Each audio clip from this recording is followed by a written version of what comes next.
ಪಾವನ ದಿವ್ಯ ಚರಿತ್ರೆಯನ್ನು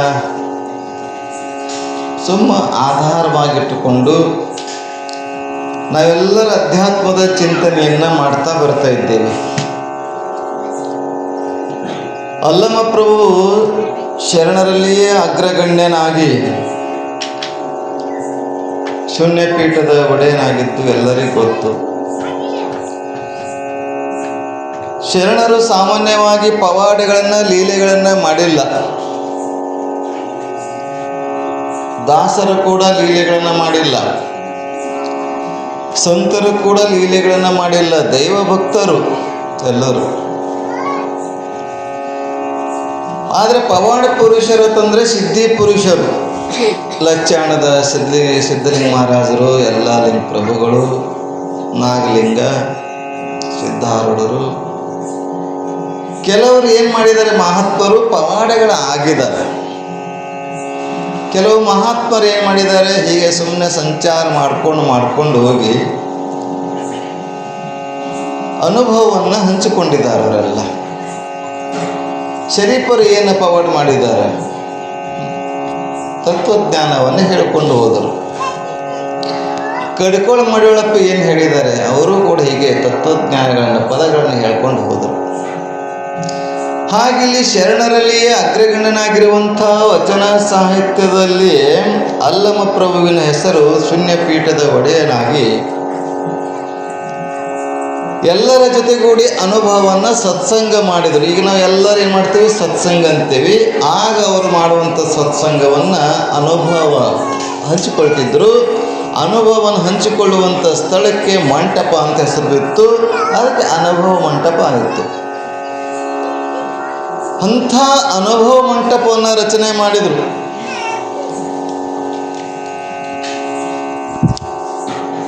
ಸಂತರು, ಶರಣರು, ಸಂತರಾಗಲಿ ದಾಸರಾಗಲಿ ಸುಮ್ಮನೆ ಭಗವಂತನ ಗುಣಗಾನವನ್ನು ಮಾಡುತ್ತಾ ಹಿಂಗೆ ಸಂಚಾರ ಮಾಡ್ತಾ ಹೋದರು. ಅವರು ಒಂದು ಕಡೆ ಕೂತ್ಕೊಳ್ಳಿಲ್ಲ. ಅವರು ಅದ್ಭುತವಾದಂಥ ಹಾಡುಗಳನ್ನು, ಎಂಥ ಹಾಡುಗಳು, ಕಲ್ಲು ಸಕ್ಕರೆ ಕೊಳ್ಳರಾಗಲಿ, ಧನವ ಗಳಿಸಬೇಕಂಥದ್ದು ಈ ಜನರಿಗೆ ತಿಳಿಯದಂಥದ್ದು, ಎಂಥ ಅದ್ಭುತ. ಬೆಟ್ಟದ ತುದಿಯಲ್ಲಿ ಹುಟ್ಟಿದ ವೃಕ್ಷಕ್ಕೆ ಕಟ್ಟಿಯನ್ನು ಕಟ್ಟಿ ನೀರೆರೆದ ಹಾಡು, ಹೀಗಿಂತ ಹಲವಾರು ವಿಚಾರಗಳನ್ನು ಇಟ್ಟುಕೊಂಡು ತಮ್ಮ ಅನುಭವನ ಲೋಕಕ್ಕೆ ಸಾರಿದರು. ಆದರೆ ಇಲ್ಲಿ ಶರಣರು, ಅಲ್ಲಮ ಪ್ರಭುದೇವರು ಒಬ್ಬ ಶರಣ, ವ್ಯೋಮಕಾಯದವನು, ಪರಮಾತ್ಮನ ಸಾತ್ವಿಕ ಕಳೆಯಿಂದ ಅವತರಿಸಿದವನು. ಸಾಮಾನ್ಯವಾಗಿ ಪುರಾಣಗಳಲ್ಲಿ ಭಗವಂತನ ಅವತಾರವೇ ಅಂತ ಹೇಳ್ತಾ ಬರ್ತಾರೆ. ಯಾವುದೇ ಪುರಾಣ ತಗೊಳ್ಳಿ, ನಮ್ಮ ವೀರಶೈವ ಲಿಂಗಾಯತ ಪುರಾಣಗಳನ್ನು ತೆಗೆದುಕೊಂಡ್ರೆ ಅವೆಲ್ಲ ಪರಮಾತ್ಮನ ಸಾತ್ವಿಕ ರೂಪ, ಪರಮಾತ್ಮನ ಸ್ವರೂಪ ಅಂತ ಹೇಳ್ತಾನೆ ಬರ್ತೇವೆ. ಹೀಗೆ ಪರಮಾತ್ಮನ ಸಾತ್ವಿಕ ರೂಪ ಆಗಿರುವುದರಿಂದ ಪರಮಾತ್ಮನೇ ಅವ ಆಗಿದ್ದ. ಅಂಥ ಪರಮಾತ್ಮನೇ ಈ ಧರೆಗೆ ಲೋಕವನ್ನು ಉದ್ಧಾರ ಮಾಡುವಾಗೋಸ್ಕರ ನಿರಹಂಕಾರ ಮತ್ತು ಸುಜ್ಞಾನಿ ದೇವಿಯ ಪವಿತ್ರ ಗರ್ಭದಲ್ಲಿ ಅವತರಿಸಿದ್ದಾನೆ. ಆ ಮಗುವಿಗೆ ಸಂಸ್ಕಾರವನ್ನು ಕೊಡಬೇಕು. ತಂದೆ ತಾಯಿಗಳಾದವರು ಸಂಸ್ಕಾರ ಕೊಡುವಂಥದ್ದು ಮುಖ್ಯ ಇದೆ. ಒಂದೆರಡು ದಿವಸ ಅದೇ ಹೇಳ್ತೇನೆ. ಅದು ಕೇಳಾದರೂ ಕೇಳಿ ತಮ್ಮ ಮಕ್ಕಳಿಗೆ ಸಂಸ್ಕಾರ ಕೊಡುವಂಥರಾಗಬೇಕು. ಅಲ್ಲಮಪ್ರಭು, ಸಿದ್ಧಾರೂಢರು, ಸಿದ್ಧರಾಮ ಶಿವಯೋಗಿಗಳು, ಅಕ್ಕ ಮಹಾದೇವಿ ಅವರೆಲ್ಲ ಚಿಕ್ಕ ವಯಸ್ಸಿನಲ್ಲಿಯೇ, ಬಾಲ್ಯ ಅವಸ್ಥೆಯಲ್ಲಿಯೇ ತಂದೆ ತಾಯಿಗಳು ಅವರಿಗೆ ಉತ್ತಮವಾದಂಥ ಶಿಕ್ಷಣವನ್ನು, ಸಂಸ್ಕಾರವನ್ನು ಕೊಟ್ಟಿದ್ದರು. ಆ ಕೊಟ್ಟಿದ್ದಕ್ಕಾಗಿಯೇ ಇವತ್ತು ಅವರು ಪುರಾಣದ ಪುಸ್ತಕಗಳಲ್ಲಿ ಉಳ್ಕೊಂಡಾರೆ. ನಮಗೂ ಸಂಸ್ಕಾರ ಕೊಡ್ತಾರೆ. ನಮ್ಮ ತಂದೆ ತಾಯಿಗಳು ನಮಗೂ ಸಂಸ್ಕಾರ ಕೊಡ್ತಾರೆ. ಏನು ಕೊಡ್ತಾರೆ? ಎದ್ದ ಕೂಡಲೇ ಮಾರಿಗಿರಿ ತೊಳೆಯಂಗಿಲ್ಲ, ಚಹಾ ಕೊಡ್ತಾರೆ, ಬೆಡ್ ಟೀ ಕೊಡ್ತಾರೆ. ಹಂಗೆ ಹಲ್ ತಿಕ್ಕಂಗಿಲ್ಲ, ಹಾಗೆ ಏನದು ಬೆಡ್ ಏನು ತರೋತ್ರಿಲೋಕ ಬಜ್ಜಿ ಮಿರ್ಚಿ ಬಜ್ಜಿ ಕೊಡ್ತಾರೆ,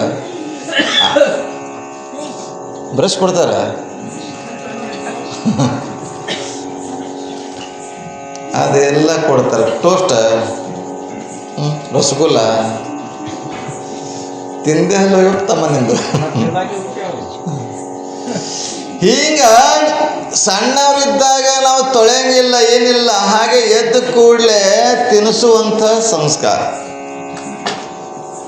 ಇವತ್ತು ನೋಡಿ, ಸಾಮಾನ್ಯವಾಗಿ ನಾವು ನೀರಿಗೆ ಸಂಸ್ಕಾರ ಕೊಟ್ಟರೆ ಅದು ತೀರ್ಥ ಆಗ್ತದೆ ಅಲ್ವಾ? ಅದು ಲಿಂಗದ ಮೇಲೆರೆ ಹಾಕ್ರಿ, ಗುರುವಿನ ಪಾದದ ಮೇಲಾದ್ರೆ ಹಾಕ್ರಿ, ಮಲ್ಲಿನ ಮೇಲಾದ್ರೆ ಹಾಕ್ರಿ, ಜಂಗಮನ ಮೇಲಾದ್ರೆ ಹಾಕ್ರಿ. ಆದರೆ ಅವ ಜಂಗಮ ಒಬ್ಬ ಸಂತನ, ಒಬ್ಬ ಲಿಂಗದ ಸ್ಪರ್ಶವಾದಾಗ, ಅದಕ್ಕೆ ಸಂಸ್ಕಾರವಾದಾಗ ಅಷ್ಟೇ ಅಲ್ಲ, ಆ ಜಲ ಒಂದೇ ಜಲ, ಅದು ಬೋರ್ದು, ಬಾವಿದು, ನಳದು ಇರ್ತದೆ. ಆ ಗಂಗೆಗೆ ಮ್ಯಾಲ ಕೈ ಇಟ್ಟು ಅದಕ್ಕೆ ಆಹ್ವಾನ ಮಾಡ್ತೇವೆ. ಈ ನೀರು ಸಾಮಾನ್ಯ ನೀರಲ್ಲ. ಗಂಗೆ ಚ ಯಮುನೆ ಚೈವ ಗೋದಾವರಿ ಸರಸ್ವತಿ ನರ್ಮದೆ ಸಿಂಧು, ಏನು ಪವಿತ್ರ ನದಿಗಳದ ಹರಿದಾವಲ್ಲ ಜಗತ್ನಾಗ, ಎಲ್ಲ ನೀನೇ ಅಂತ ತಿಳ್ಕೊತೇವೆ ಈ ನೀರು. ಹಾಗೆ ಸಂಸ್ಕಾರ ಕೊಟ್ಟರೆ ಅದಕ್ಕೆ ತೀರ್ಥ ಆಗ್ತದೆ. ಸೆಗಣಿಗೆ ಸಂಸ್ಕಾರ ಕೊಟ್ರೆ ರಾಜ್ಕುಮಾರ್, ನನ್ಕ ನೋಡಿ, ನೀನು ನನ್ಕ ನೋಡ್ತಾ ಇರ್ಬೇಕು, ಯಾಕೆ ನೋಡ್ಬಾರ್ದು. ಸೆಗಣಿಗೆ ಸಂಸ್ಕಾರ ಕೊಟ್ರೆ ಅದು ವಿಭೂತಿ ಆಗ್ತದೆ. ಸೆಗಣಿಯನ್ನ ನೋಡ್ತೇವೆ, ಪವಿತ್ರವಾಗಿ ಅದಕ್ಕೆ ಭಾವಿಸ್ತೇವೆ ನಾವೆಲ್ಲ. ಹೆಸಿಗೆ ಪಡಂಗಿಲ್ಲ. ನಮ್ಮ ಮಲವನ್ನು ಹೆಸಿಗೆ ಪಡ್ತೇವೆ, ಆದರೆ ದನದ ಮಲವನ್ನು ಹೆಸಿಗೆ ಪಡುವುದಿಲ್ಲ ನಾವು. ಅಷ್ಟೇ ಪ್ರೀತಿಯಿಂದ ಅದನ್ನು ಎತ್ಕೊಂಡು ಬಂದು ಅದಕ್ಕೆ ಚೆಂದಾಗಿ ಕಲಸಿ, ಚೆಂದಾಗಿ ಕಲಸಿದ್ರೆ ಮಾತ್ರ ಬೆರಣಿ ಆಗ್ತದೆ, ಕುರುಳಾಗ್ತದೆ, ಇಲ್ಲಾಂದ್ರೆ ಆಗಂಗಿಲ್ಲ ರೀ. ಹದ ಮಾಡಿ ಕಲಿಸ್ಬೇಕು. ಯಾರಿಗೆ ಸೆಗಣಿ ಕಲಸಕ್ಕೆ ಬರ್ತದೆ ಅವ್ರಿಗೆ ರೊಟ್ಟಿ ಮಾಡೋಕ್ಕೆ, ಚಪಾತಿ ಮಾಡೋಕ್ಕೆ ಹಿಟ್ಟು ಚೆಂದ ಕಲಸಕ್ಕೆ ಬರ್ತೈತಿ. ಕುರುಳು ಮಾಡ್ಬೇಕಲ್ಲ, ಕುಳ್ಳು ಗಟ್ಟಿ ಆಗಬೇಕಾದ್ರೆ ಚೆಂದ ಕಲಿಸ್ಬೇಕಂತ ಹದ ಮಾಡಿ. ಹಾಗೆ ಅದಕ್ಕೆ ಸೆಗಣಿಗೆ ಸಂಸ್ಕಾರ ಕೊಟ್ಟರೆ, ಬೆರಣಿಯಾಗಿ ಅದನ್ನು ಸುಟ್ಟರೆ ಏನಾಗ್ತದೆ? ವಿಭೂತಿ ಆಗ್ತದೆ. ವಿಭೂತಿ ಎದರಿಂದ ಆಗ್ತದಪ್ಪ? ಸೆಗಣಿಯಿಂದ ಆಗ್ತದೆ. ಸುಣ್ಣಿನಿಂದ ಆಗ್ತೈತೇನ? ಸೆಗಣಿಯಿಂದ. ಆಕಳ ಸೆಗಣಿ, ಎಮ್ಮಿದಲ್ಲ. ಎಮ್ಮಿ ಅಂತಂದರೆ ತಾಮಸಿಕ ಗುಣವಿರುವಂಥದ್ದು, ಆಕಳು ಅಂದರೆ ಸಾತ್ವಿಕ ಗುಣ ಇರುವಂಥದ್ದು. ಆಕಳಲ್ಲಿ ಇರ್ತಕ್ಕಂಥ, ಈ ಜಗತ್ತಿನ ತುಂಬಲಿರ್ತಕ್ಕಂಥ ದೇವತೆಗಳೆಲ್ಲ ಆಕಳ ಶರೀರದಲ್ಲಿ ಇರುವುದರಿಂದ ಅದಕ್ಕೆ ಪಾವಿತ್ರತೆಯನ್ನು ಬರ್ತದೆ. ಆಕಳಂದ್ರೆ ನಮ್ಮ ಆಕಳ, ಜರ್ಸಿ ಆಕಳಲ್ಲದು, ಅದು ಅಡವಿ ಪ್ರಾಣಿ. ಆಕಳ ಲಕ್ಷಣವನ್ನು ಕುತ್ತಿಗೆ ಅದು ತೊಗಲಿರಬೇಕು, ಮೇಲೆ ಕುರ ಇದಿರಬೇಕು, ಬೆನ್ನ ಮೇಲೆ ಗುಂಟು, ಅದು ಲಕ್ಷಣ ಅದ. ಜರ್ಸಿ ಆಕಳಿಗೆ ಇಲ್ರಿ ಅದು. ಹೀಗೆ ಅದಕ್ಕೆ ಸಂಸ್ಕಾರ ಕೊಟ್ಟರೆ ಅದು ವಿಭೂತಿ ಆಗ್ತದೆ. ಕಲ್ಲಿಗೆ ಸಂಸ್ಕಾರ ಕೊಟ್ಟರೆ, ಕಲ್ಲಿಗೆ ಸಂಸ್ಕಾರ ಕೊಟ್ಟರೆ ಅಂತದ್ದು ಲಿಂಗ ಆಗ್ತದೆ, ದೇವರಾಗ್ತದೆ. ದೇವರಾಗಿ ಒಳಗೆ ಅಭಿಷೇಕ ಮಾಡಿಕೊಳ್ತದೆ. ಹಾಗೆ ನಾವು ಕೂಡ ಏನೊಂದು ತಿಳಿಯದೇ ಇರತಕ್ಕಂಥ ಅಜ್ಞಾನಿ ಜೀವನಿಗೆ ಸಂಸ್ಕಾರ, ಜ್ಞಾನದ ಸಂಸ್ಕಾರ, ಮಂತ್ರದ ಸಂಸ್ಕಾರ. ಅದಕ್ಕೆ ನಮ್ಮಲ್ಲಿ ದೀಕ್ಷೆ ಕೊಡಬೇಕಾದ್ರೆ ಮಂತ್ರ ದೀಕ್ಷೆ ಇದೆ, ಕ್ರಿಯಾ ದೀಕ್ಷೆ ಇದೆ, ವೇದ ದೀಕ್ಷೆ ಇದೆ. ಜ್ಞಾನ ದೀಕ್ಷೆ ಒಂದು, ಕೇವಲ ಜ್ಞಾನ ಉಪಾಸನೆ ಮಾಡುವಂಥದ್ದು. ಸಿದ್ಧಾರೂಢರಿಗೂ ತಮ್ಮ ಲಿಂಗವನ್ನು, ಮೊದಲು ಅವರು ಲಿಂಗಧಾರಿಗಳು, ಲಿಂಗಾಯತರು, ನಾವೆಲ್ಲ ಲಿಂಗಾಯತರು. ಲಿಂಗಧಾರಣೆ ಮಾಡಿಕೊಂಡಿದ್ರು. 5 ಲಿಂಗ ಕಟ್ಟಲೇಬೇಕು. ಅದಕ್ಕಿಂತ ಪೂರ್ವದಲ್ಲಿ ಗರ್ಭಕ್ಕೆ ಲಿಂಗ ಕಟ್ಟಬೇಕು.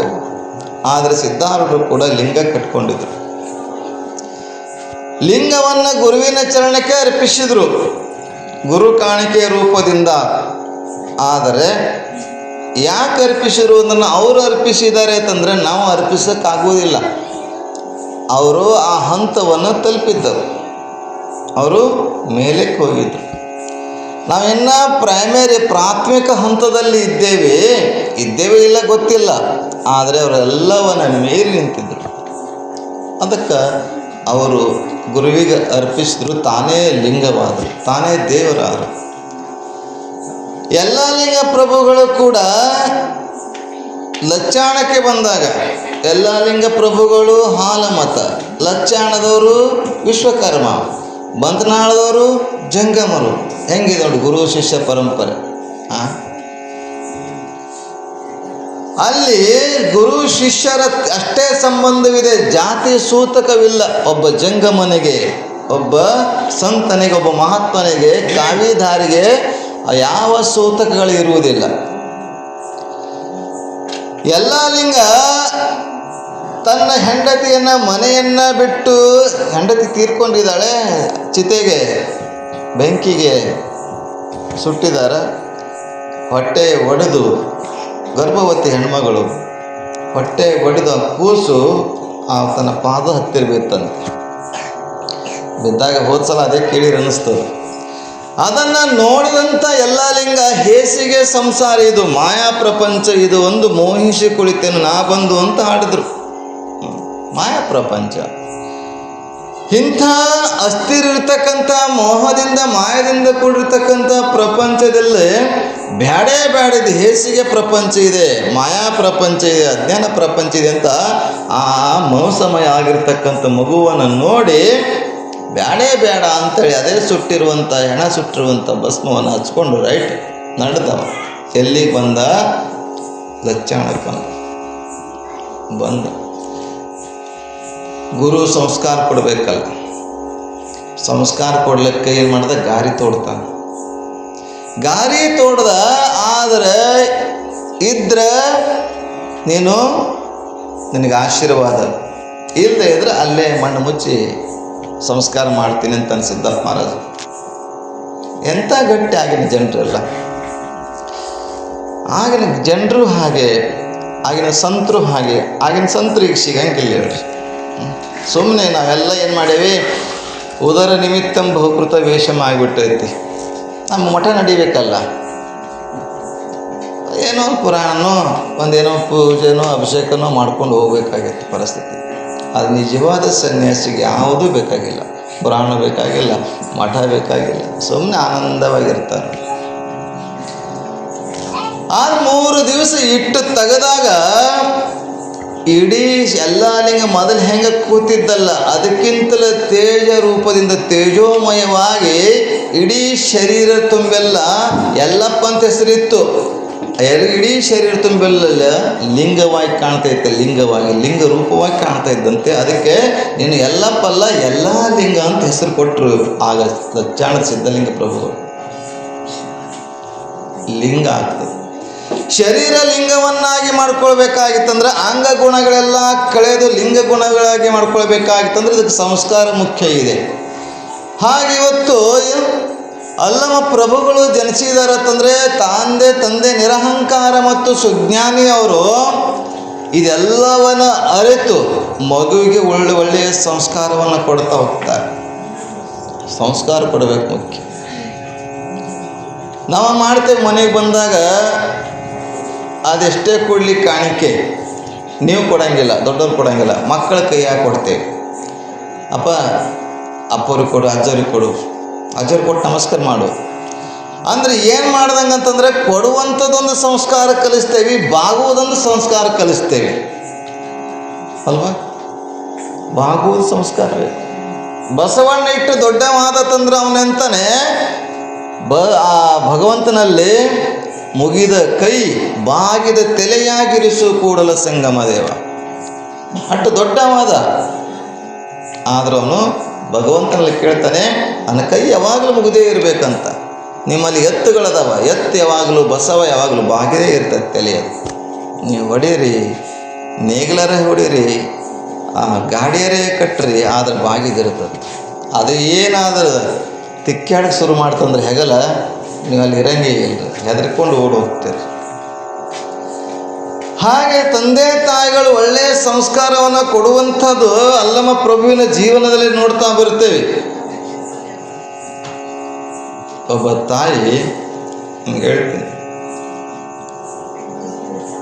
ಹೀಗೆ ವಿಜಯಪುರ ಸಂತಿಗೆ ಇದದು ಏನಂತಾರೆ ಅದಕ್ಕೆ, ಸಿದ್ದರಾಮೇಶ್ವರ ಜಾತ್ರೆಗೆ, ಶಂಕರಾರ್ತಿ ಜಾತ್ರೆ ಇರ್ತದೆ. ಜಾತ್ರೆಗೆ ಒಬ್ಬ ತಾಯಿ ತನ್ನ ಮಗನಿಗೆ ಸಾಮಾನ್ಯವಾಗಿ ಕೈಯಾಗಿ ಹಿಡಿಯಂಗಿಲ್ಲ, ಬಗಲಾಗಿ ಹಿಡಿಯಂಗಿಲ್ಲ. ಏನು ಮಾಡ್ತಾರೆ, ಸಾಮಾನ್ಯವಾಗಿ ಹಳ್ಳಿ ಜನ ಹೋದವರು ಹೆಗಲ ಮೇಲೆ ಕೂಡಿಸೋದು ಚಟ ಜಾಸ್ತಿ ಆಗಿನ ಕಾಲದಲ್ಲಿ.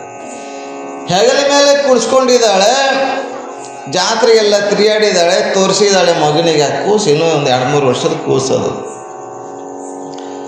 ಹೀಗೆಲ್ಲ ತಿರುಗಾಡಬೇಕಾದ್ರೆ ಎಲ್ಲ ಸಿದ್ದರಾಮೇಶ್ವರ ದರ್ಶನ ಆಯಿತು, ಎಲ್ಲನೂ ಮುಗಿಸ್ಕೊಂಡು ಬರಬೇಕಾದ್ರೆ ಬಂದಳು. ಊರಿಗೆ ಬರ್ತಾಳೆ, ನೋಡ್ತಾಳೆ.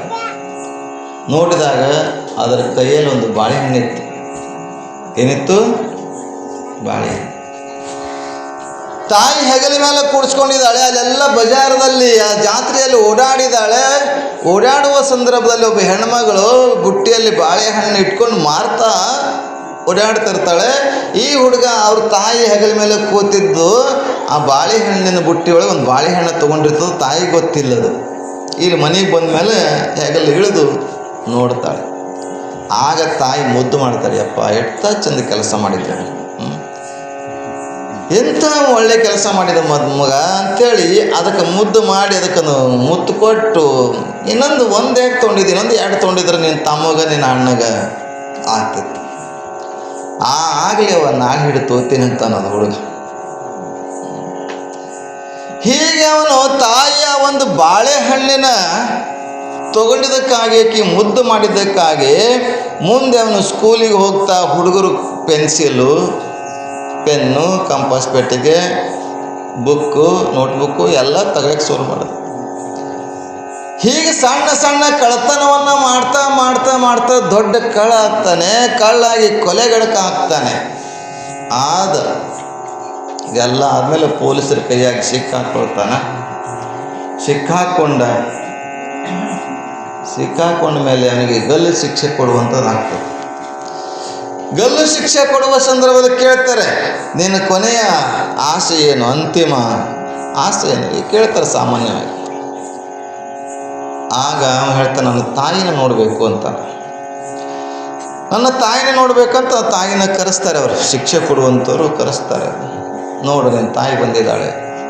ಹಾಗಂತ ಕೈ ಮುಗಿದು ಹೇಳ್ತಾನೆ, ನೀವು ಏನನ್ನ ಶಿಕ್ಷೆ ಕೊಡ್ತಾ ಇದ್ರಲ್ಲ, ಗಲ್ಲು ಶಿಕ್ಷೆ ಪಾಸಿ, ಅದು ನನ್ನ ತಾಯಿಗೆ ಕೊಡಿ ಅಂತ. ಆಕೆ ಆಶ್ಚರ್ಯ ಆಗ್ತದೆ, ಯಾಕೆ ನನಗೆ ಯಾಕೆ ಅಂತ. ಯಾಕೆ ಅದು ಕೇಳ್ತಿಲ್ಲವ, ನೀನು ನಾನು ಸಂತೆಯಾಗ ಜಾತ್ರೆಗೆ ಹೋದಾಗ ಸಣ್ಣವ ಚಿಕ್ಕ ಬಾಲಕನಿದ್ದಾಗ ನಾನು ಒಂದು ಬಾಳೆಹಣ್ಣು ತಗೊಂಡೆ, ಮನೆಗೆ ಬಂದು ನೋಡಿದಾಗ ಮುದ್ದು ಮಾಡಿದೆ. ಒಂದೇ ತೊಗೊಂಡೆ ಅಲ್ಲ, ಇನ್ನೊಂದು ತೊಗೋಬೇಕಾಗಿತ್ತಂತ ಮುದ್ದು ಮಾಡಿದೆ. ಆವಾಗ ನೀವು ಒಂದು ಬಾಳೆಹಣ್ಣು ತೊಗೊಂಡಿಲ್ಲ, ಯಾಕೆ ತೊಗೊಂಡೆ ಅಂತ ಕಪಾಳ ಕೊಟ್ಟು ನನಗೆ ಬುದ್ಧಿ ಕಲಿಸಿದ್ರೆ, ಸಂಸ್ಕಾರ ಕಲಿಸಿದ್ರೆ ನಾ ಯಾಕೆ ದೊಡ್ಡ ಕಳ್ಳ ಆಗ್ತಿದ್ದ, ಯಾಕೆ ಕೊಲೆಗಡಕಾಗ್ತಿದ್ದ, ಇದಕ್ಕೆಲ್ಲ ಕಾರಣ ನೀನೇ ನೋಡುವಂತ ಆ ತಾಯಿ ಕಡೆ ಹೇಳ್ತಾರೆ.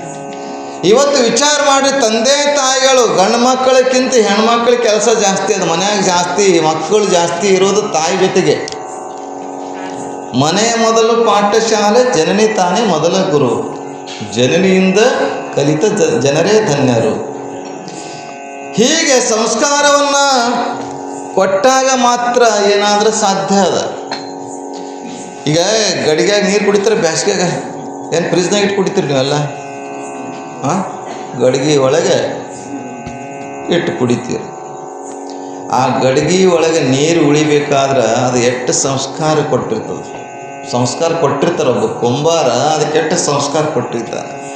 ಮಣ್ಣನ್ನು ತಂದಿರ್ತಾನೆ, ಅದ್ರ ಮತ್ತೆ ಏನೇನೋ ಮಿಕ್ಸ್ ಮಾಡಿರ್ತಾನೆ. ನಿಮ್ಗೆ ಗೊತ್ತದ, ಕೆಲವ್ರಿಗೆ ಗೊತ್ತದ.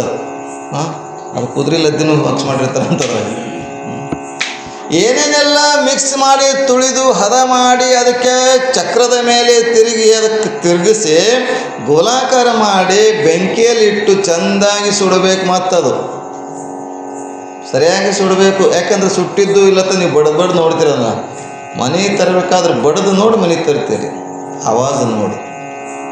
ಹಾಗೆ ಇವತ್ತು ನಾವು ಶರೀರ ಸುಟ್ಟಿದೇ ಇಲ್ಲ ಅನ್ನೋದಕ್ಕೆ, ಶರೀರ ಸುಟ್ಟೈತೋ ಇಲ್ಲ ಅನ್ನೋದಕ್ಕೆ ಹಿಂಗೆ ಶ್ರಾವಣ ಮಾಸ, ನವರಾತ್ರಿ, ಶಿವರಾತ್ರಿಗಳು ಬಂದರೆ ಗೊತ್ತಾಗ್ತದೆ ಎಷ್ಟು ಜನ ಶರೀರ ಸುಟ್ಟವಂತ ಹೀಗೆ ಗೊತ್ತಾಗ್ತದೆ. ಎಲ್ಲ ಇಲ್ಲೇನು ಬಂದಿದ್ದಾವಲ್ಲ, ಎಲ್ಲ ಸುಟ್ಟಿದ ಕೊಡಗಳು, ಸುಟ್ಟಿದ ಬಿಂದಿಗೆ ಸುಳ್ಳಾರ ಇರ್ತಾವಲ್ಲ, ಅದು ಸುಟ್ಟು ತಣ್ಣಗೆ ಆಗಲ್ಲ ನೀರು. ಅದ್ರಾಗ ಅದು ಮಡಿಕೆ ಚಂದ ಸುಟ್ಟಿತ್ತಂದ್ರೆ ನೀರು ಉಳಿತಾವ್ರಿ. ಸುಡಲಿಲ್ಲ ಅಂದ್ರೆ ಎಲ್ಲ ಏನಾಗೈತೆ, ನೀರೆಲ್ಲ ಬಸ್ದು ಹೋಗಿರ್ತಾವ. ಆ ನೀರು ಅದ್ರಾಗೂ ಇರೋಂಗಿಲ್ಲ, ಯಾರಿಗೂ ಕುಡಿಯೋಕ್ಕೂ ಸಿಗೋಂಗಿಲ್ಲ, ತಣ್ಣಗೂ ಆಗೋದಿಲ್ಲ. ಹಾಗೆ ಇವತ್ತು ಏನವಲ್ಲಿ ಎಲ್ಲ ಏನದ ಸುಟ್ಟಿರುವಂಥ ಮಡಿಕೆಗಳು.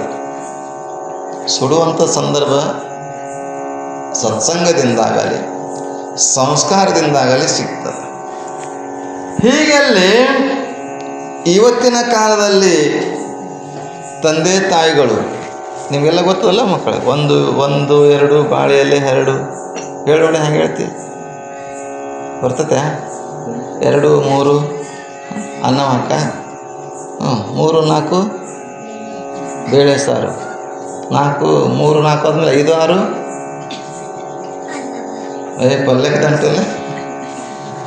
ನಾವು ಅವಾಗ ಕಲ್ತೇವೆ, ನೀವು ಈ ಕಲಿಯಾಗತ್ತೀರಿ ಗೊತ್ತಿಲ್ಲಲ್ಲ.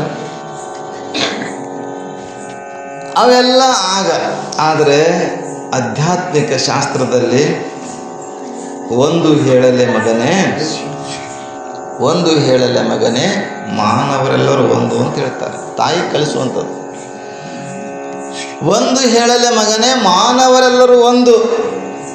2 ಹೇಳಲೆ ಮಗನೇ ಏನು, ಹಸುವಿನ ಕೊಂಬುಗಳು 2 ಅಲ್ಲ. ಈಗ ನೀವೆಲ್ಲ ABCD ಹೇಳ್ತಿರಲ್ಲ, I ಹೇಳ್ತಿರಲ್ಲ, ಅವೆಲ್ಲ ಬಿಟ್ಬಿಡುತ್ತೆ. ಅರಸ, ಆನೆ, ಇಲಿ ಅಂತ ಬಿಟ್ಬಿಟ್ಟದು. ಈಗ ಅಂದರೆ ಅರ್ಜುನ, ಅಂದರೆ ಯಾರು, ಅವೆಲ್ಲ ಚೇಂಜ್ ಆಗೈತಿ, ಬದಲಾವಣೆ ಆಗೈತಿ. ಈಗ ಸಾಲಿ ಒಳಗೆ ನೋಡಿ ನೀವು ಕ್ಲಿಪ್ ಹೊಸದು ನೋಡ್ರಿ. ಅದ್ರಾಗ A ಅಂದರೆ ಅರ್ಜುನ, B ಅಂದರೆ ಭೀಮ, C ಅಂದರೆ ಶಿವಮಲ್ಲ. ಸಿಮ್ಮಿಗೆ ಸಿ ಬರ್ತೈತೆನ. ಹೀಗೆಲ್ಲ ನಮ್ಮ ಭಾರತದ ಋಷಿಮುನಿಗಳ ಶರಣರ ಹೆಸರುಗಳನ್ನು ಸೇರಿಸಿ ಅಂಕ್ಲಿಪಿಗಳನ್ನು, ಕ್ಯಾಲೆಂಡರ್ಗಳನ್ನು ಮಾಡಿಸ್ತಾ ಇದ್ದಾರೆ. ಯಾಕಂದರೆ ನಮ್ಮ ಮಕ್ಕಳಿಗೆ ಗೊತ್ತಿಲ್ಲ. ಈಗ ಹಳ್ಳಿಯಾಗಿದ್ದರೆ ನೀವೆಲ್ಲ ಮಕ್ಕಳು ಹಾಲೆಲ್ಲಿಂದ ಬರ್ತಾವಂತ ಗೊತ್ತದ. ಸಿಟಿ ಮಕ್ಕಳಿಗೆ ಗೊತ್ತಿಲ್ಲಪ್ಪ. ಹಾಲೆಲ್ಲಿಂದ ಬರ್ತಾವಂತ ಕೇಳಿದ್ರೆ ಡೈರಿಯಿಂದ ಬರ್ತಾವಂತ ಹೇಳ್ತಾರೆ ಮಕ್ಕಳು, ಇಲ್ಲ ಪಾಕೆಟ್ದಿಂದ ಬರ್ತಾವಂತ ಹೇಳ್ತಾರೆ. ಹಾಗೆ ಒಂದು ಹೇಳಲೆ ಮಗನೇ ಮಾನವರೆಲ್ಲರೂ ಒಂದು. 2 ಹೇಳಲೆ ಮಗನೇ ಹಸುವಿನ ಕೊಂಬು, ಬಸವನ ಕೊಂಬು 2. 3 ಹೇಳಲೆ ಮಗನೇ ಏನು, ಶಿವನ ಕಣ್ಣುಗಳು 3.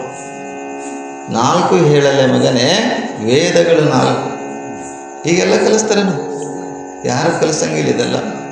5 ಹೇಳಲೆ ಮಗನೇ ಪಂಚಾಚಾರಗಳು 5. ಪಂಚಾಚಾರಗಳಿದಾವೆ. ಶಿವಾಚಾರ, ವೃತ್ಯಾಚಾರ, ಗಣಾಚಾರ, ಲಿಂಗಾಚಾರ, ಇವೆಲ್ಲ ಪಂಚ ಆಚಾರಗಳ 5. 6 ಹೇಳಲೆ ಮಗನೇ ಋತುಗಳು 6 ಋತುಗಳಿದಾವೆ. ವಸಂತ, ಗ್ರೀಷ್ಮ, ಶಿಶಿರ, ಹೇಮಂತ. ಋತುಗಳು ಗೊತ್ತಾ ನಿಮಗೆಲ್ಲ ಶಾಲೆ ಕಲಿಸ್ತಾರೆ. 7 ಹೇಳಲೆ ಮಗನೇ 7 ಏನದವ ವಾರಗಳು 7 ಅಲ್ಲ. ಇವೆಲ್ಲ ಹೇಳಬೇಕು. ವಾರ 7 ಅದಾವ, 8 ಅದಾವ. ಯಾರಿರಬೇಕು? ಸೋಮವಾರ, ಮಂಗಳವಾರ, ಬುಧವಾರ, ಗುರುವಾರ, ಶುಕ್ರವಾರ, ಸೋಮವಾರ, ರವಿವಾರ ಒಂದೈತನ, ಭಾನುವಾರ. ಹೀಗೆ 8 ಹೇಳಲೆ ಮಗನೇ ದಿಕ್ಕುಗಳು 8. 9 ಹೇಳಲೆ ಮಗನೇ ನವಗ್ರಹಗಳು. ನವಗ್ರಹ ನೋಡಿರಿ, ಪಿಕ್ಚರ್, ದರ್ಶನ್ ಪಿಕ್ಚರ್. ನವಗ್ರಹ ಸೂರ್ಯ, ಚಂದ್ರ, ಮಂಗಳ, ಬುಧ, ಗುರು, ಶುಕ್ರ, ಶನಿ, ರಾಹು, ಕೇತು. ಹೀಗೆ ಇವೆಲ್ಲವನ್ನ ಪರಿಚಯವನ್ನು ಮಾಡಿಸ್ತಾ ಹೀಗೆ 10 ಹೇಳಲೆ ಮಗನೇ ನೀನು ಉನ್ನತ ಶಿಖರ. 10 ಮಗನೇ 10 ಅಂತ ಹೇಳ್ತಾರೆ. 10 ಗಿರಿಶಿಖರವನ್ನು, ಉನ್ನತ ಶಿಖರವನ್ನು, ಕೀರ್ತಿಯ ಶಿಖರವನ್ನು 10 ಅಂತ ಹೇಳ್ತಾಳೆ ತಾಯಿ. ಈ ರೀತಿಯಾಗಿ ಮುದ್ದಾಗಿ ಅದಕ್ಕೆ ಪಾಠ ಮಾಡ್ತಾ, ಅದಕ್ಕೆ ಸಂಸ್ಕಾರ ಮಾಡ್ತಾ, ತೆರೆ ಮೇಲೆ ಕೈ ಆಡಿಸ್ತಾ ಪಾಠ ಮಾಡಬೇಕು. ನೀವೆಲ್ಲ ಶಾಲೆಯಿಂದ ಬಂದ ಕೂಡಲಿ ನಿಮ್ಮ ಚೀಲ, ಪಾಠ ಚೀಲ ಒಂದು ಮೂಲ್ಯಾಗ ಒಗೆಯೋದೈತಿ. ಗೋಲಿ ಗುಟ್ಟಿ ಆಡ್ತೀರಿ, ಗೋಲಿ ಅಂತೀರಿ, ಚೆಣದಾಡು, ಗೋಲಿ, ಬ್ಯಾಟು ಆಡ್ತೀರಿ. ಮೊದಲು ಓದೋದು ಕಲಿಬೇಕು. ಚೆಂದಾಗಿ ಓದೋದು ಕಲಿತಿದ್ರೆ ಹೇಳಕ್ಕೆ ಬರ್ತೈತಿ. ಓದೋದು ಕಲಿಬೇಕು, ಕೇಳೋದು ಕಲಿಬೇಕು, ಆಮೇಲೆ ಹೇಳಕ್ಕೆ ಬರ್ತೈತಿ. ಈಗ ನಂಗೆ ಹೇಳಕ್ಕೆ ಬರಕತ್ತೈತಲ್ಲ ನೋಡ್ಲಾರ್ದೆ. ಆದರೆ ನಾವೆಲ್ಲ ಓದೋದು ಕಲಿತೇವೆ, ಕೇಳೋದು ಕಲಿತೇವೆ. ನಿಮಗೆ ಅವರಿಗೆ ದೊಡ್ಡವರಿಗಿಲ್ಲ. ಅದಕ್ಕೆ ಈ ರೀತಿಯಾಗಿ ತಾಯಿ ತನ್ನ ಮಗನಿಗೆ ಸಂಸ್ಕಾರವನ್ನು ಕೊಡ್ತಾ ಇದ್ದ. ಯಾಕಂದ್ರೆ ಅಲ್ಲಮ್ಮ ಪ್ರಭುವಿಗೆ ಮುಖ್ಯ ಸಂಸ್ಕಾರ ಬೇಕು. ದೈವಿ ಮಕ್ಕಳಿದ್ದರೂ ಕೂಡ, ಸಾಮಾನ್ಯ ಮಾನವ ಮಕ್ಕಳಿದ್ದರೂ ಕೂಡ ಮುಖ್ಯ ಸಂಸ್ಕಾರವನ್ನು ಬೇಕು. ಸಂಸ್ಕಾರ ಇಲ್ಲಾಂದರೆ ಏನೂ ಮಾಡೋಕ್ಕಾಗೋದಿಲ್ಲ. ಯಾಕಂದರೆ ಕೇಳಲ್ಲ ಮಾತು, ಹಠ ಮಾಡ್ತಾವೆ ಮಕ್ಕಳು. ನೀವೆಲ್ಲ ಹಠ ಮಾಡ್ತಿರಲ್ಲ. ಯಾವನೋ ಹುಡುಗ ಬಂದಿದ್ದ, ಅವರಪ್ಪ ಹುಡುಗ ಬಂದಿಲ್ಲ ರೀ, ಅವರಪ್ಪ ಬಂದಿದ್ದ. ಹಠ ಮಾಡಗತ್ತೇನ್ರಿ, ಎಲ್ಲರೂ ರುದ್ರಾಕ್ಷಿ ಹಾಕಿರಿ, ನನ್ನ ಮಗನಿಗೆ ರುದ್ರಾಕ್ಷಿ ಹಾಕಿಲ್ರಿ, ಹಠ ಮಾಡಗತ್ತನಂತೇಳಿ. ಹಠ ಎದಕ್ಕೆ ಮಾಡ್ಬೇಕಂದ್ರೆ ಅದಕ್ಕೆ ಹಠ ಮಾಡಿದ್ರೆ ಚಲೋ ಅದ. ಓದ್ಲಿಕ್ಕೆ ಆ ಕಡೆ ನೋಡ್ತಿರೋ, ಅವ್ನು ಬರ್ತಾನೆ ಹೋಗ್ತಾನೆ, ಏನು ಚಿಂತೆ ಮಾಡ್ರಿ, ಪ್ರಸಾದ ತಯಾರಾಗೈತಿ. ನೀರು ಬಿಟ್ಟವ ಬಾಯಿಗೆ, ಜಿಲೇಬಿ ಅದ್ರಾಗ. ಯಾವುದಕ್ಕೆ ಹಠ ಮಾಡಬೇಕು ಅದಕ್ಕೆ ಹಠ ಮಾಡಬೇಕು ಮಕ್ಕಳು. ಯಾವುದಕ್ಕೆ ಹಠ ಮಾಡಬಾರ್ದು ಅದಕ್ಕೆ ಮಾಡಲಿಕ್ಕೆ ಹೋಗಬಾರ್ದು. ಅಂದರೆ ಮೊದಲು ನಾವು ತಂದೆ ತಾಯಿಗಳು ಚೆನ್ನಾಗಿ ಅವಕ್ಕೆ ಪಾಲನೆ, ಪೋಷಣೆ, ಸಂಸ್ಕಾರ ಕೊಡಬೇಕು. ಕಾಳಜಿ ಮಾಡಬೇಕು. ಕಾಳಜಿ ಮಾಡಬಾರ್ದಂತಲ್ಲ, ಪ್ರೀತಿ ಮಾಡಬೇಕಂತಲ್ಲ ಮಕ್ಕಳಿಗೆ. ಮಾಯ ಮಾಡಿರಿ. ಆದರೆ ಅತಿಯಾದಂಥ ಮಾಯ ಏನಾಗ್ತದಂದ್ರೆ ದುಃಖಕ್ಕೆ ಕಾರಣ ಆಗ್ತದೆ. ನಿಮಗೆಲ್ಲ ಗೊತ್ತಿರುವ ಹಾಗೆ ಒಂದು ಆದ ಘಟನೆಯನ್ನು ನೆನಪಿಸ್ತೀನಿ. ಮಕ್ಕಳಿದ್ರೆ ಹೆಂಗಿರಬೇಕು. ಅಲ್ಲಮ್ಮ ಪ್ರಭುನಂದ, ಸಿದ್ಧರಾಮನಂಗ, ಬಸವಣ್ಣನಂಗ. ಹಿಂದೆ ಹೆನ್ರಿ ಹೆವೆನ್ ಅಂತ ಒಬ್ಬ ವ್ಯಕ್ತಿ, ಹಾರಂದವ, ಹೊರ ದೇಶದವ. ಹೆನ್ರಿ ಹೆವೆನ್ ಅಂತ ಒಬ್ಬ ವ್ಯಕ್ತಿ ಏನು ಮಾಡ್ತಾನಂದ್ರೆ ಅಂಬಿಗರ ಕೆಲಸ ಮಾಡ್ತಾ ಇರ್ತಾನೆ, ದೋಣಿ ನಡೆಸುವ ಕೆಲಸ ಮಾಡ್ತಾನೆ. ದೋಣಿ ಹೆಂಗೆ ಬೇಕು ಹಂಗೆ ನಡೆಸ್ತಿದ್ದ ಅವನು. ದೋಣಿ ಹೆಂಗೆ ಬೇಕು ಹಂಗೆ ನಡೆಸ್ತಿದ್ದ.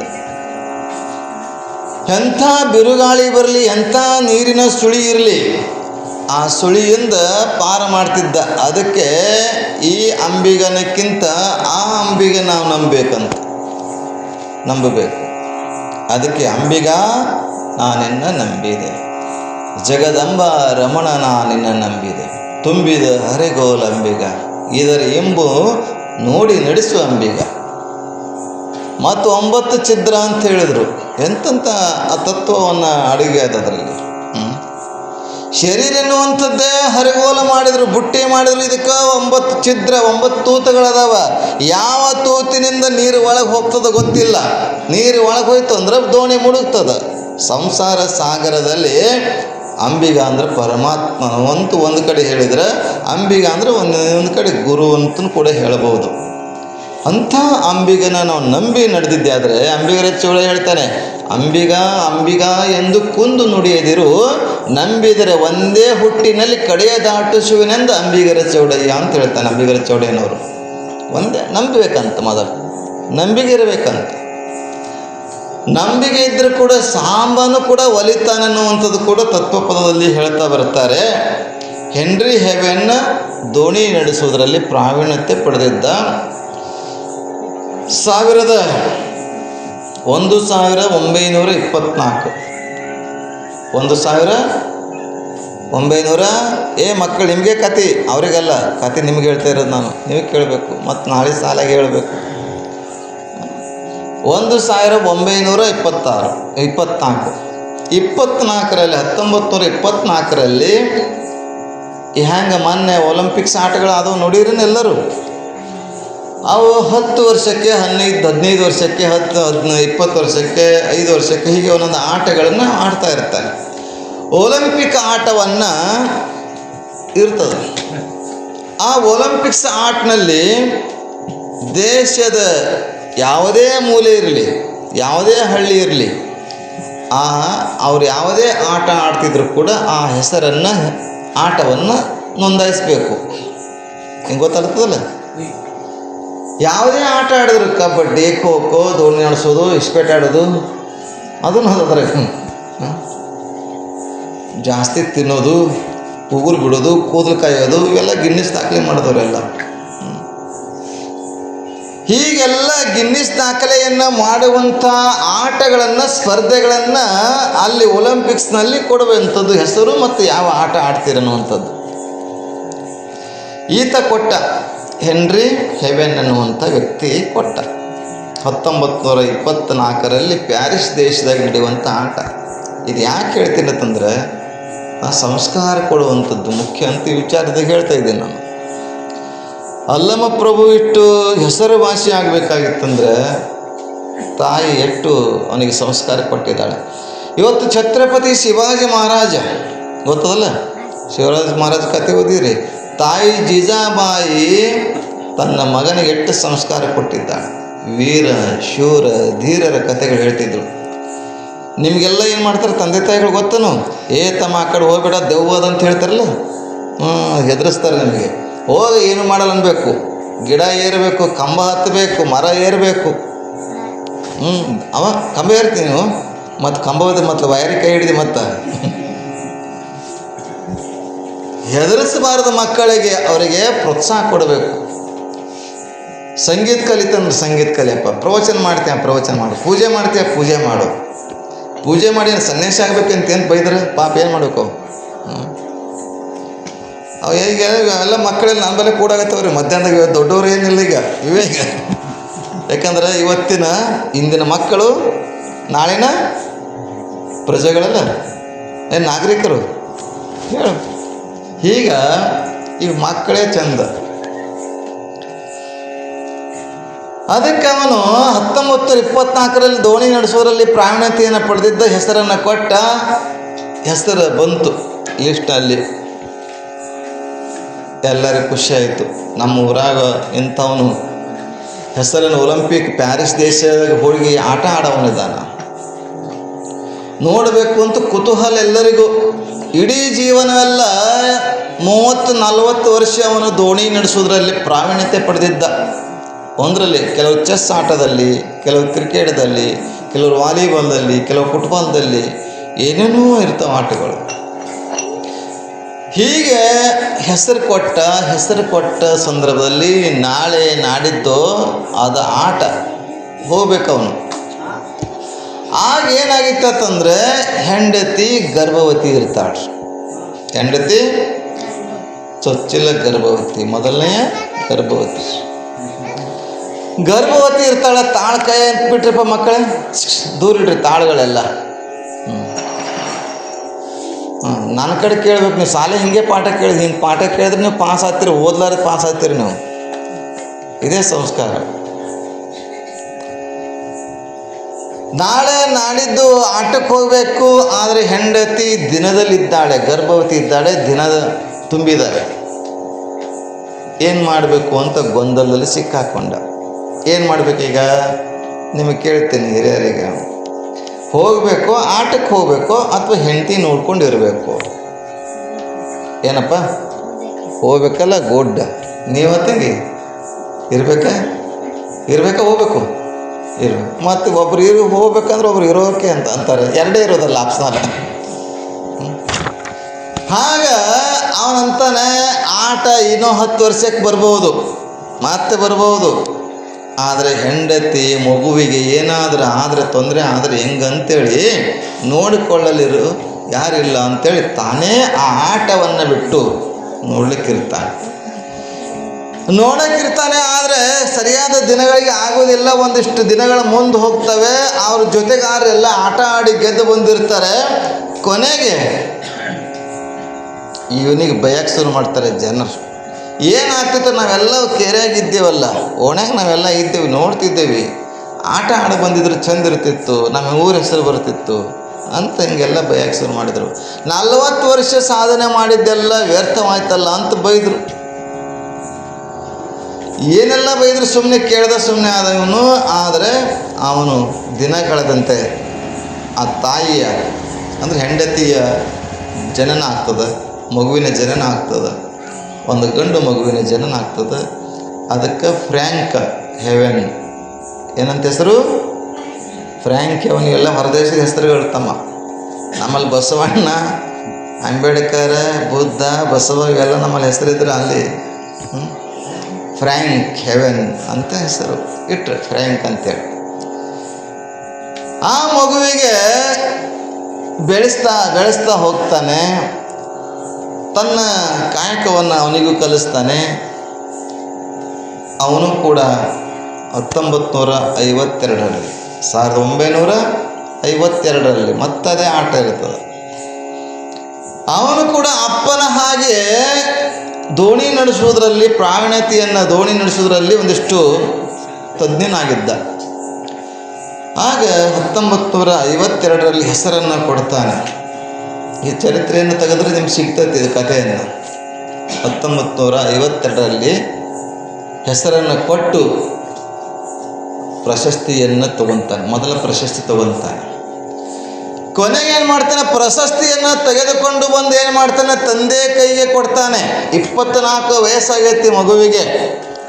ತಂದೆ ಅವನಿಗೆ ಗೊತ್ತಾಗಿದೆ, ನಾನು ನನ್ನ ತಾಯಿಯ ಗರ್ಭದಲ್ಲಿರುವಾಗ ನನಗೋಸ್ಕರ ನನ್ನ ತಂದೆಯನ್ನು ಆಟಕ್ಕೆ ಹೋಗುವುದನ್ನು ಬಿಟ್ಟಿದ್ದಾನೆ, ಪ್ರಥಮ ಬಹುಮಾನವನ್ನು ತಪ್ಪಿಸಿಕೊಂಡಿದ್ದಾನೆ ಅಂತ ಗೊತ್ತಾಗಿ ಅವನ ಆಟವನ್ನು, ತಂದೆ ಬಿಟ್ಟಿರುವಂಥ ಆಟವನ್ನು ತಾನು ಪಾಲ್ಗೊಂಡು ಪ್ರಶಸ್ತಿಯನ್ನು ತೆಗೆದುಕೊಂಡು ಬಂದು ಪ್ರಶಸ್ತಿಯನ್ನು ತಂದೆಗೆ ಅರ್ಪಿಸಿ ಹೇಳ್ತಾನೆ, ತಂದೆ ನೀನು ನನ್ನ ತಾಯಿ, ನಾನು ತಾಯಿಯ ಗರ್ಭದಲ್ಲಿರುವಾಗ ನನಗೋಸ್ಕರ ನೀನು ಆಟಕ್ಕೆ ಹೋಗೋದನ್ನು ಬಿಟ್ಟಿದ್ದೀಯ. ಆ ಆಟವನ್ನು ಇವತ್ತು ನಿನ್ನ ಮಗ ಆಗಿರ್ತಕ್ಕಂಥ ಫ್ರ್ಯಾಂಕ್ ಹೆವೆನ್ ನಿನಗೆ ಅರ್ಪಿಸ್ತಾ ಇದ್ದೀನಿ. ಇದು ನನ್ನ ಪ್ರಯತ್ನ ಅಲ್ಲ, ನನ್ನ ಆಟ ಅಲ್ಲ, ನಿನ್ನ ಆಟ, ನಿನ್ನ ಪದವಿ ಅಂತ ತಂದೆಗೆ ಅರ್ಪಿಸ್ತಾನೆ. ಹಾಗಂತಾರೆ ಜನ, ಇದ್ರೆ ಇಂಥ ಮಗ ಇರಬೇಕು ಅಂತ. ತಂದೆ ಬಿಟ್ಟಿದ್ದನ್ನು ಪೂರ್ಣವಾಗಿ ಮಾಡುವಂಥ ಮಕ್ಕಳು ಇರಬೇಕು ಅಲ್ವಾ. ತಂದೆ ಅರ್ಧ ಅಂತಾರೆ, ಮಗ ಪೂರ್ಣ ಮಾಡಬೇಕು. ಹೀಗಿಂತಹ ತಂದೆ ಆಗಬೇಕಿಂತ ತಾಯಿ ಆಗಬೇಕಿಂತ ಮಕ್ಕಳಾಗಬೇಕು ಅನ್ನುವಂಥದ್ದನ್ನು ಇವತ್ತು ನಾವು ಸಂಸ್ಕಾರದಿಂದ ಗೊತ್ತಾಗ್ತದೆ. ಒಳ್ಳೆಯ ಸಂಸ್ಕಾರದಿಂದ ತಂದೆ ಬಿಲ್ ಹೆವೆನ್ ಒಳ್ಳೆಯ ಸಂಸ್ಕಾರ ಕೊಟ್ಟಿದ್ದಕ್ಕಾಗಿ ಫ್ರ್ಯಾಂಕ್ ಹೆವೆನ್ ಒಳ್ಳೆಯ ಮಗ ಅನಿಸ್ಕೊಂಡ. ಯಾರು ಜನ ಬೈದಿದ್ರಲ್ಲ ಅವರೇ ಅನ್ನಕ್ಕೆ ಶುರು ಮಾಡಿದ್ರು, ಇದ್ರೆ ಹಿಂಗೆ ಮಕ್ಕಳು ಇರಬೇಕು ಅಂತೇಳಿ, ಇದ್ರಕ್ಕಿಂತ ಮಕ್ಕಳು ಇರಬೇಕು ಅಂತೇಳಿ ಅಲ್ಲ.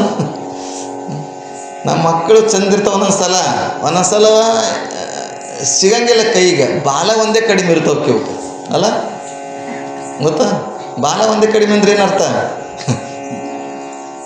ಹಂಗೆ ಆಗ್ಬಾರ್ದು, ಚಲೋ ಆಗಬೇಕು, ಒಳ್ಳೆಯವ್ರಾಗಬೇಕು. ನೀವು ಒಳ್ಳೆಯವರಿದ್ರೆ ನಿಮ್ಮ ಊರ ಹೆಸರ, ನಿಮ್ಮ ತಂದೆ ತಾಯಿಗಳ ಹೆಸರ ಬರ್ತೈತಿ. ಎಂಥ ಮಗಪ್ಪ, ಯಾರ ಮಗ ಅಂತ ಕೇಳ್ತಾರೆ. ಒಳ್ಳೆಯವರಾಗಬೇಕು ಅನ್ನೋಗೋಸ್ಕರ ಇವತ್ತು ಅಲ್ಲಮ ಪ್ರಭುವಿಗೆ ಈ ರೀತಿಯಾಗಿ ಹಿಂದಿನ ಕಾಲದಲ್ಲಿ ಆದಂಥ ಋಷಿ ಮುನಿಗಳ ವಿಚಾರವಾಗಲಿ ಮತ್ತು ಯಾವುದೇ ಆಧ್ಯಾತ್ಮಿಕ ಶಾಸ್ತ್ರವಾಗಲಿ ಎಲ್ಲ ರೀತಿಯಾಗಿ ಉತ್ತಮ ಸಂಸ್ಕಾರಗಳನ್ನು ಕೊಡ್ತಾ ಹೋಗ್ತಾಳೆ.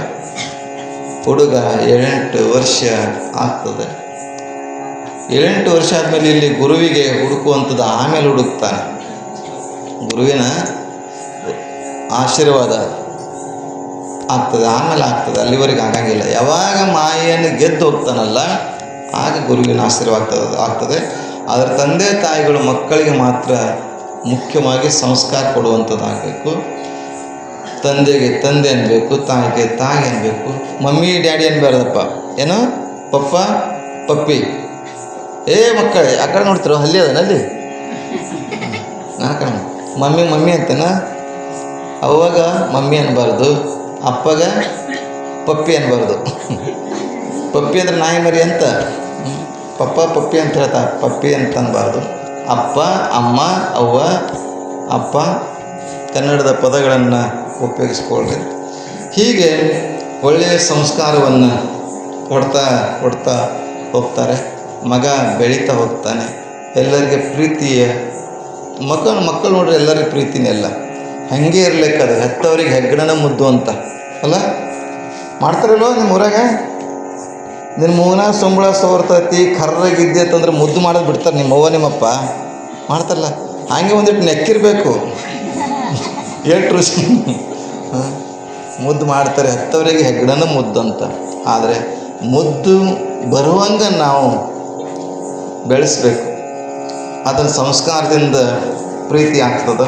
ಅಂಥ ಸಂಸ್ಕಾರವನ್ನು ಕೊಡುವಂಥ ತಂದೆ ತಾಯಿಗಳು ನೀವೆಲ್ಲ ಆಗಬೇಕು, ಗುರು ಹಿರಿಯರು ನೀವು ಆಗಬೇಕು ಅನ್ನುವಂಥ ಆಸಕ್ತಿಯನ್ನು ಮಲ್ಲಿಕಾರ್ಜುನ ಎಲ್ಲ ಸಂತ ಮಹಾತ್ಮರು ತಮಗೆಲ್ಲ ನೀಡಲಿ ಅಂತ ಹಾರೈಸಿ ನನ್ನ ವಾಕ್ಪುಷ್ಪವನ್ನು ಶ್ರೀ ಗುರು ಚರಣಿ ಕಲ್ಪಿಸಿ ಮಂಗಳವನ್ನು ಕೋರುತ್ತೇನೆ. ಹರ ಓಂ ಶಾಂತಿ.